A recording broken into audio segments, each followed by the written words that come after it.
Okay, so let's do the chanting straight away. Namo tassa bhagavato arahato samma sambuddhassa. Namo tassa bhagavato arahato samma sambuddhassa. Namo tassa bhagavato arahato samma sambuddhassa. Buddham saranam gacchami, Dhammam saranam gacchami, Sangham saranam gacchami, Dudayambi Buddham saranam gacchami, Dudayambi Dhammam saranam gacchami, Dudayambi Sangham saranam gacchami, Tadayambi Buddham saranam gacchami, Tadayambi Dhammam Saranam Gacchami, Tadayambi Sangham Saranam Gacchami. Namo Buddhaya, Namo Dharmaya, Namo Sanghaya. Namo Buddhaya, Namo Dharmaya, Namo Sanghaya. Namo Buddhaya, Namo Dharmaya, Namo Sanghaya. I take refuge until I am enlightened in the Buddha, the Dharma, and the Sangha. Through the positive potential I create by practicing the six paramitas, may I soon attain enlightenment in order to benefit all sentient beings. I take refuge until I am enlightened in the Buddha, the Dharma, and the Sangha. Through the positive potential I create by practicing the six paramitas, may I soon attain enlightenment in order to benefit all sentient beings. I take refuge until I am enlightened in the Buddha, the Dharma, and the Sangha. Through the positive potential I create by practicing the six paramitas, may I soon attain enlightenment in order to benefit all sentient beings. May all sentient beings have happiness and its causes. May they be free from suffering and its causes. May they never be parted from the happiness beyond suffering. May they abide in equanimity, free of bias, attachment to the near, and aversion from the far. I shall cause this. Great compassionate Buddha, please inspire me to be able to do so. Reverently I prostrate with my body, speech, and mind, and present clouds of every types of offerings, actual and mentally transformed. I confess all of my negative actions accumulated since beginningless time, and rejoice in all the virtues of all holy and ordinary beings. Please remain until cyclic existence ends, and turn the wheel of Dharma for all sentient beings. I dedicate the virtues of myself and others to the great enlightenment. However innumerable all sentient beings are, I vow to save them all. However inexhaustible my delusions are, I vow to extinguish them all. However immeasurable the Dharma teachings are, I vow to master them all. However endless the Buddha's way is, I vow to follow it completely. Om Mani Padme Hum. Om Mani Padme Hum. Om Mani Padme Hum. Tayata Gati Gati Parasum Gati Bodhi Soha. Tayata Gati Gati Parasum Gati Bodhi Soha. Tayata Gati Gati Parasum Gati Bodhi Soha. So now a spot of meditation. Get yourself comfortable and bring your mind inside your body. If it's your habit to keep your eyes slightly open during meditation, then do so. But be careful always when you do that, so you don't get distracted by visual things, movement around you, for instance. And if it's your habit to keep your eyes closed during meditation, then do so. But be careful not to fall into the dull mind, sleepy mind. So like I said, bring the mind inside the body, and we'll start from the bottom of the body and release the tension. As we focus on different parts of the body, release the tension from that part.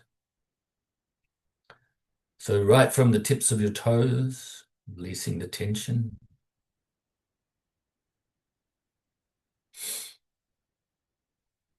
From the bottom of the feet, the balls, the arches, the heels.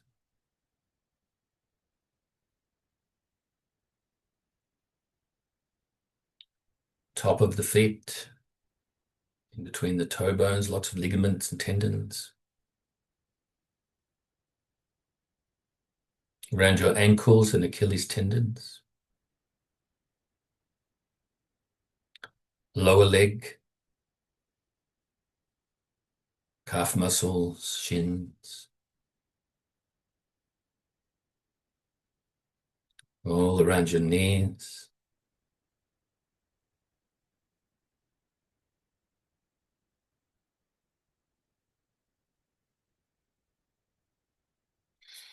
Your upper leg, quad muscles at the front, hamstrings at the back, and all around your upper leg. Up to your midsection, on and around your hips, the glutes, groin, lower abdomen, lower back, and up to the center of your back, further up your abdomen, your sides. Now release from your chest area and underneath your arms and your upper back, rhomboid muscles, lateral muscles, upper trap muscles, from your shoulders, biceps and triceps and elbows and forearms, wrists, hands, fingers, and thumbs. Now focus on releasing the tension from all around your neck.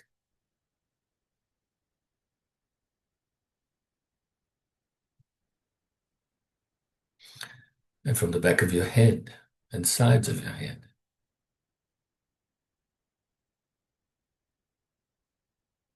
From all around your face.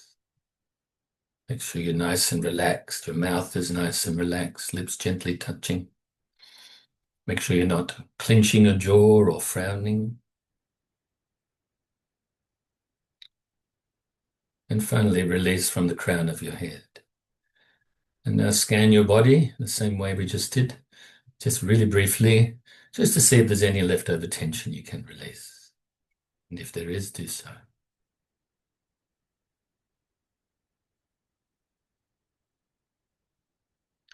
Now bring your mind to the tip of your nose initially, and the feeling of the breath as you breathe in goes past the tip of your nose, quite cool as it passes your throat, passes your bronchial area, enters your lungs. As they fill with the air, they expand. Because of this, the abdomen rises. Then, as you breathe out, the lungs compress, the abdomen drops. And the air leaves the same way that it came in, except now it's quite warm after being in the body as it passes your throat on the way out your nose. Breathing in and breathing out. We're focusing on the feeling of the breath. And we're also engaging in the 4 foundations of mindfulness. The body, which is our physicality, of which the breath is part of, the physical breath, and our body. The feelings, mental feelings. Be aware whether there's pleasurable, unpleasant, or neutral without grasping or judging. The mind itself and the objects of the mind. Practice of this meditation, engagement in this meditation, and also the processes during the meditation, such as replacing your mind if you become distracted, and so on and so forth. Okay. So the 4 foundations of mindfulness, I remind you, form, feelings, mind, and mind objects. So we're engaging all these 4, even if we're not aware of that.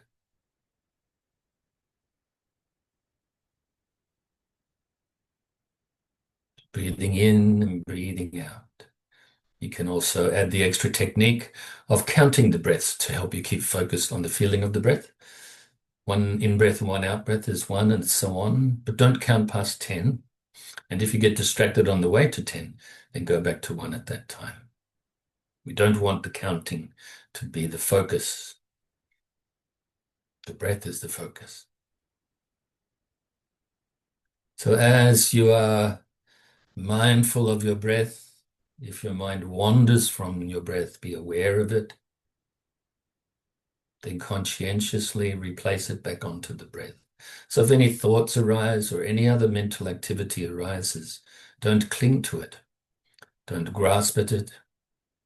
Also, don't try to forcefully push it away or deny it even, but let it go naturally by replacing your mind back onto your breath. And if your mind starts to become dull or sleepy, then replace your mind back onto your breath more brightly. Quite simple, uncomplicated. What is complicated is our relative mind, our mind that thinks in a dualistic, conceptual way. Ultimate truth is very clear, beyond clear.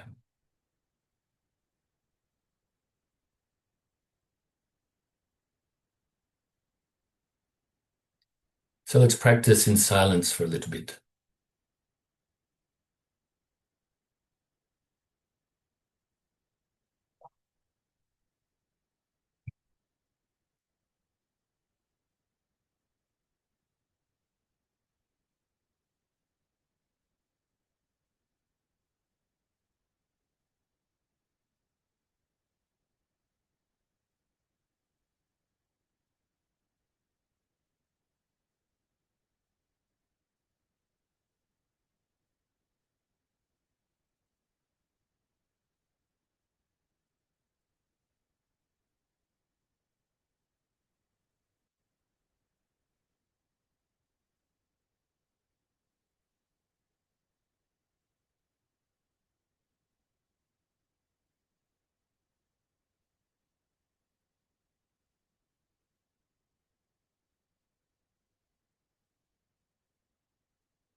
Every now and then in the meditation session, just check your mind. Make sure you haven't wandered off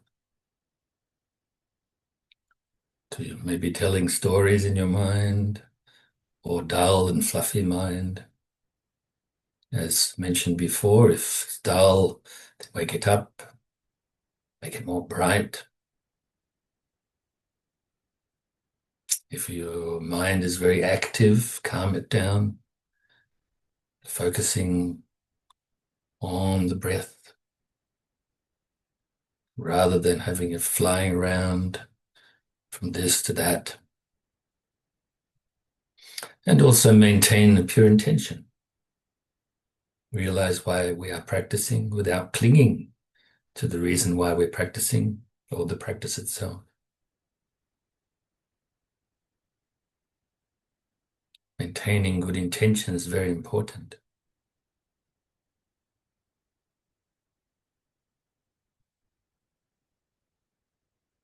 So now we can feel very pleased with ourselves and fill ourselves with universal loving kindness as we switch techniques to the metta bhavana, or the loving kindness meditation.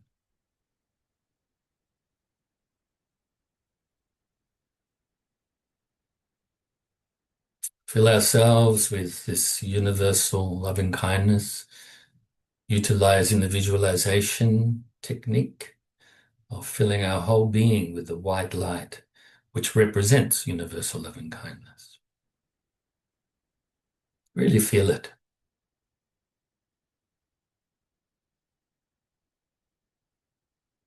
Your mind is very light now. Your body is very light.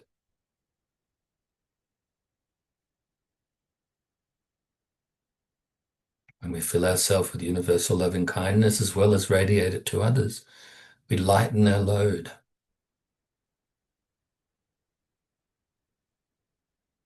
Decrease worry and anxiety. Decrease attachment, greed, miserliness. Decrease anger and even the possibility of hatred arising from some sort of dislike or aversion. So now we've filled ourselves with so much loving kindness that it now overflows and radiates outwards from our heart center and enters into the heart centers of our loved ones initially in front of us, filling them with the white light too, and the universal loving kindness. Have the wish that they are happy, have the causes of happiness, that they are free from suffering and the causes of suffering, that they are peaceful.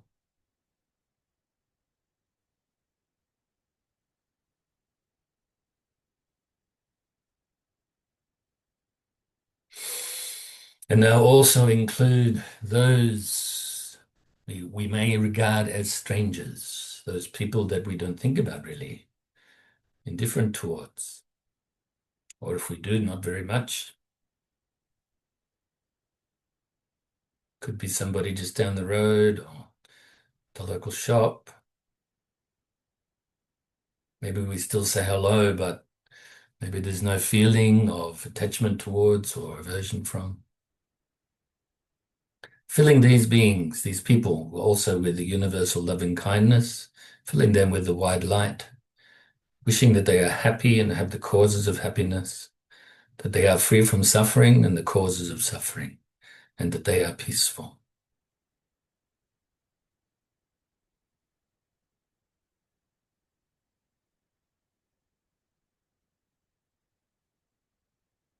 And now also include those we may regard as enemies, those people that behave so badly, or groups of people even, or for whatever reason, we have some sort of negative feelings about or towards.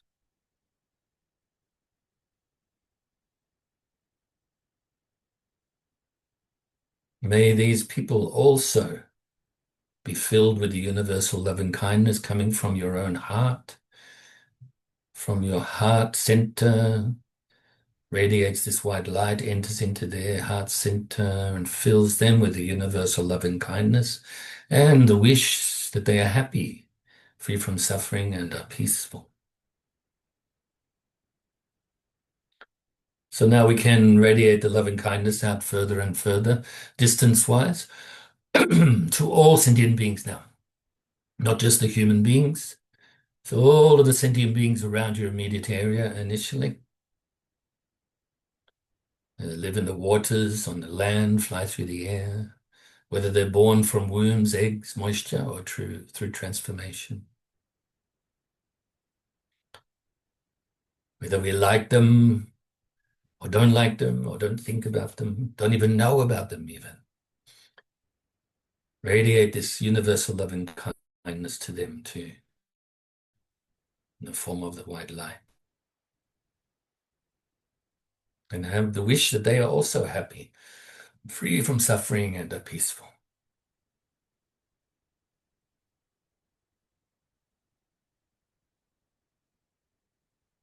Radiate the loving kindness throughout the whole state or county to all sentient beings.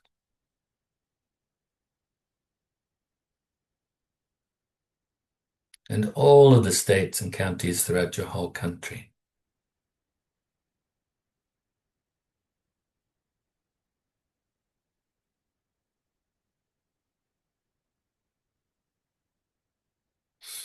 And throughout the whole world. Throughout all of the countries, those you have an affinity towards, those you're indifferent towards, those you may have some negative feelings towards. Equalize this now. Sharing a loving kindness throughout all of the countries and throughout all of the oceans and other bodies of water, all the way down to the core of the earth and to the outermost atmosphere. Radiate your loving kindness throughout the whole solar system, this vast solar system, and all of the vast solar systems throughout the extremely vast galaxy, and all of the galaxies throughout the universe and beyond, until your loving kindness that is initiated in your own heart pervades throughout infinite space without limit, immeasurable, whilst also being present here and now. And we shall do the dedication prayer. Due to this merit, may I soon attain the enlightened state of the Buddha, so that I may be able to liberate all sentient beings from their suffering.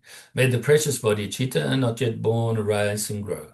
May that born have no decline, but increase forevermore. And may the precious view of Shunyata, not yet born, arise and grow. May that born have no decline, but increase forevermore.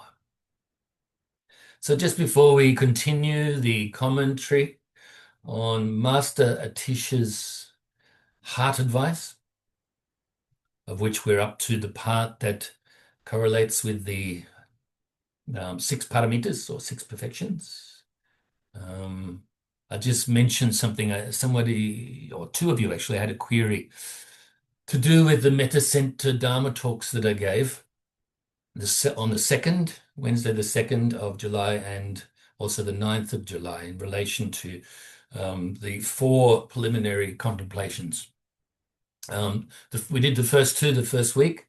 This video is on YouTube channel, of which there hasn't been much traffic on there. So get on there, get on the YouTube channel, make it look like I'm more popular. I'm only kidding. It's there for you to utilize, and it's easy access.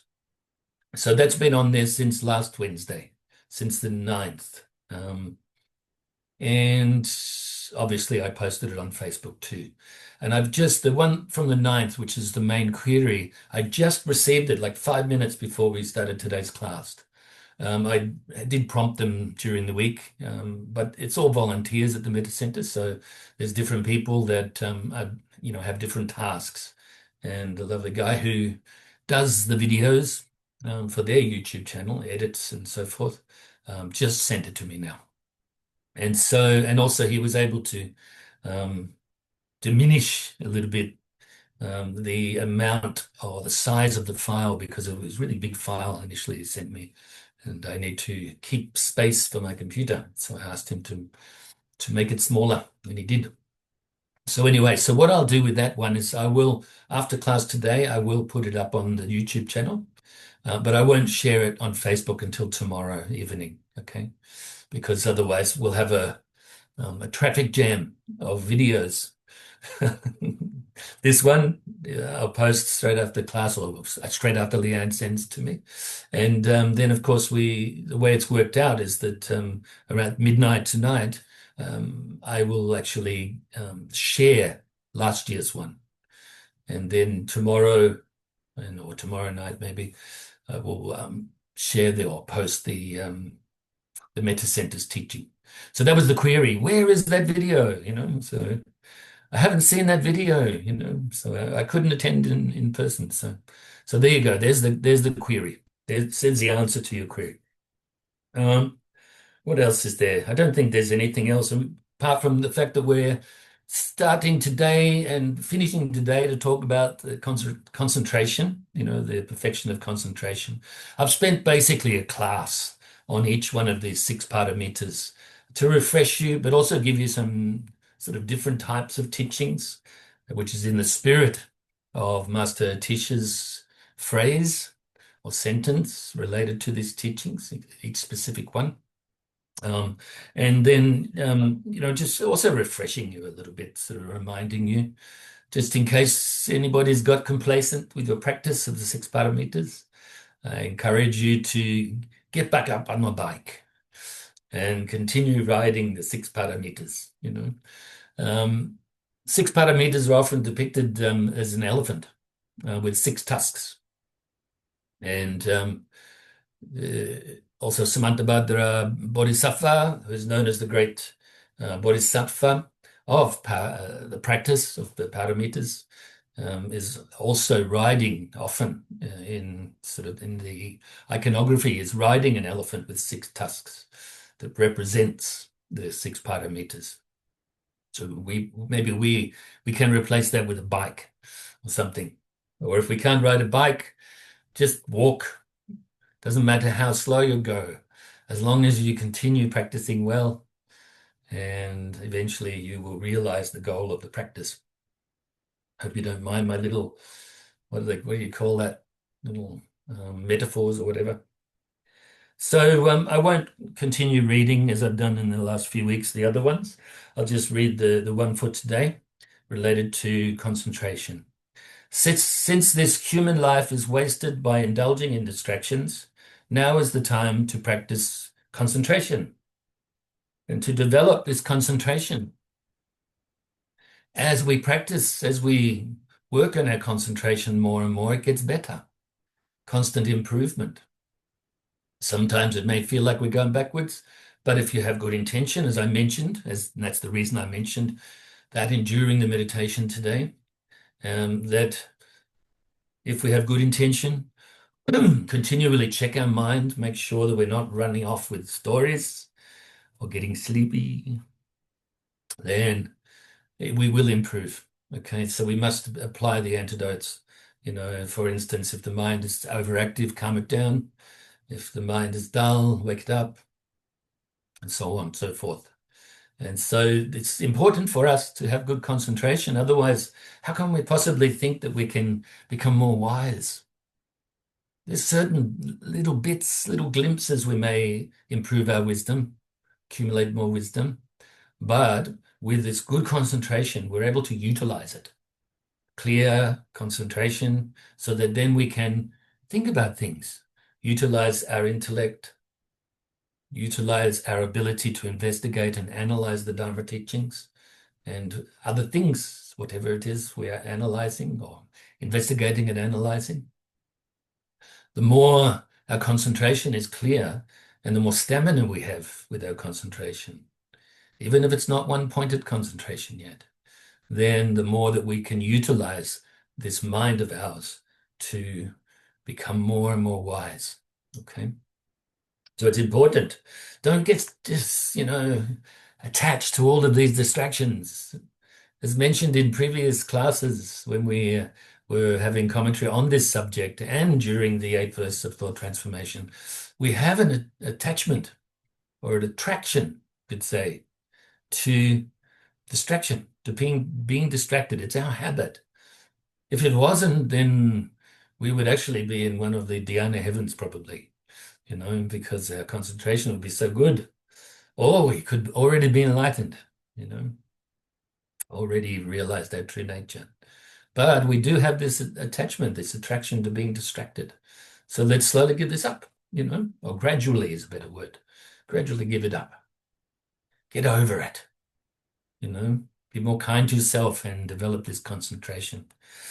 First thing I'll mention, there's 5 hindrances, or we could call them obscurations, but hindrances will work for today that we need to relinquish as we practice meditation. There is this attachment to the sense pleasures. So attachment to pleasure rather than concentrating. This hinders our meditation practice. So if it arises, make sure you recognize it and then go back to the object. Now we're talking about samatha meditation right now, calm abiding meditation. So focusing the mind on the breath, for instance, so that we can improve and develop our concentration, okay? And so the second one is some sort of ill will, some sort of harmful intention that is based on aversion. And you could say this is almost like a dislike for the practice or dislike for anything. So if this arises, then you need to relinquish that, go back to the object. Also, the mind is overactive or excited or agitated. That's number 3 of these hindrances.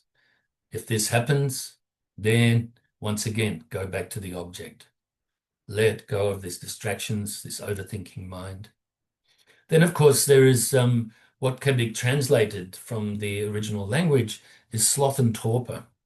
But maybe we can just call that dull mind, dull and sleepy and fuzzy mind. It's that mind that it feels nice even, but it's not conducive to clear and bright concentration and therefore not conducive to realizing wisdom.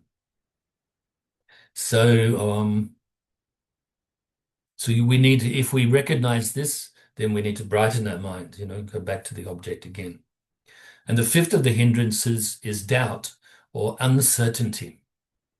And this is doubt to do with the teacher, the Buddha, in other words, or the Dharma teacher, and also the teaching, doubting the teaching, doubting these methods, whether they actually work or not, and also doubting yourself.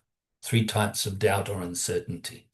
Doubting your ability, doubting whether you really want to do this, things like that.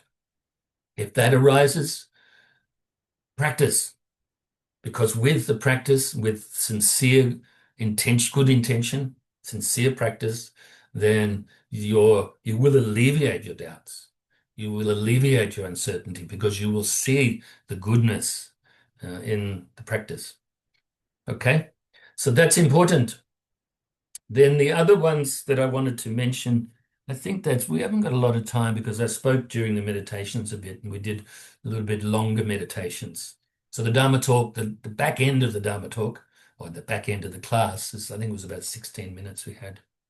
So what Master Atisha has said here is, since this human life is wasted by indulging in distractions, now is the time to practice concentration.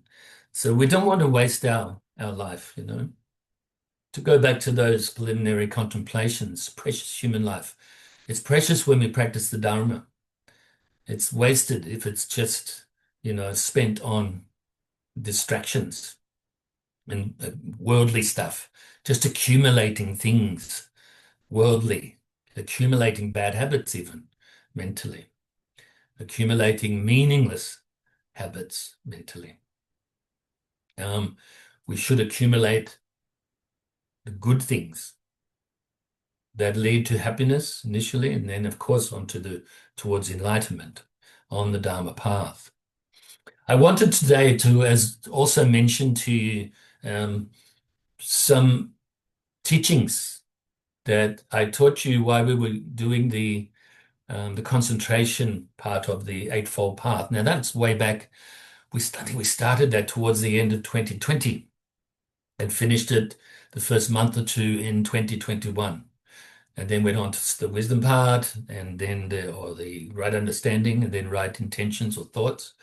And before we started the commentary on the five skandhas, I think that started in about February 2021.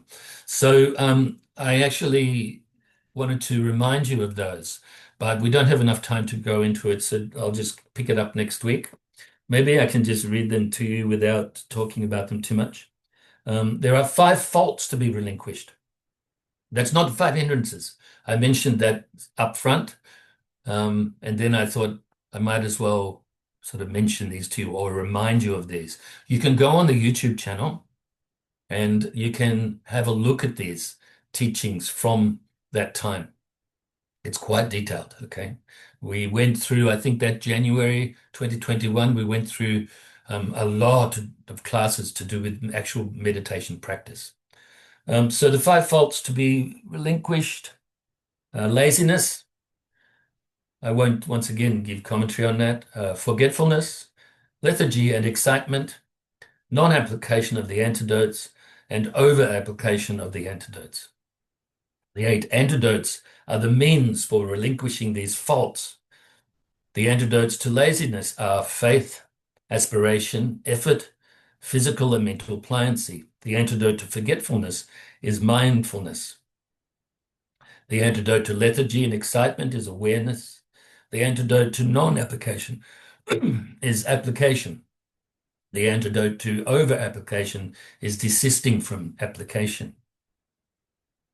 And then, of course, through the applying of the eight antidotes, the five faults are gradually eliminated, and then we pass through the 9 states of concentration.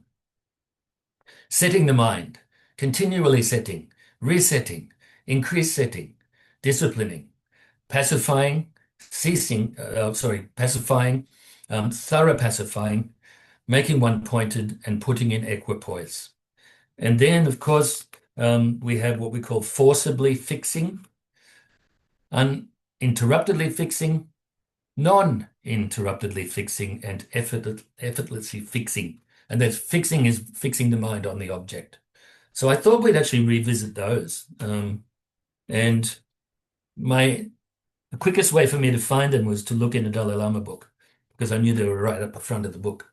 I couldn't find my papers. I did look for 5 minutes, but okay. So I rejoice in your goodness, and we'll pick this up next week and continue onwards. Make sure that you study, practice, and share the Dharma to the best of your ability without trying too hard or too little. I say Namo Buddhaya, Namo Dharmaya, Namo Sanghaya. Stay cool if it's hot. Stay warm if it's cold.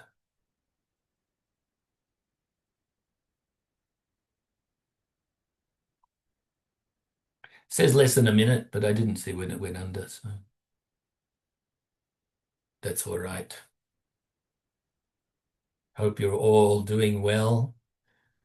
For those of you where it's evening time coming up, have a nice dinner. Or in the morning time, have a nice breakfast. Eat mindfully. Eat well with having good nutrition. Eating is a great time to practice mindfulness and to also contemplate the nature of reality. For where does a grain of rice come from? What is the